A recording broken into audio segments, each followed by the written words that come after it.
I believe that everybody who's got a product out there, I'm sure with a good faith, they try to come to market, to public, and say that this product work for me, so I'm sure it's going to work for you.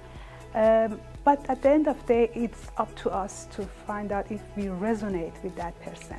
That's the, my bottom line, that if you like someone, if you trust that person, then go and buy their product and like it. Because if there is no chemistry even between the mentor and mentee, things are not going to work out.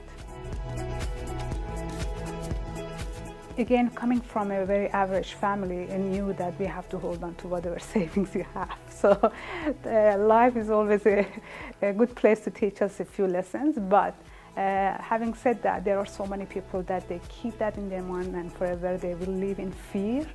And just because they don't want to lose even a little that they have, they don't want to risk anything. But if you add element of risk and a bit of a spice of your own personality into it, you can achieve impossible. I can write a book about my roadblocks. And that's what I always tell my clients, that look, even for people who are successful, don't think for a second that's it, their life is easy for them now once they reach to that level. It doesn't matter whether it's about money or recognition or any other success that you think they have.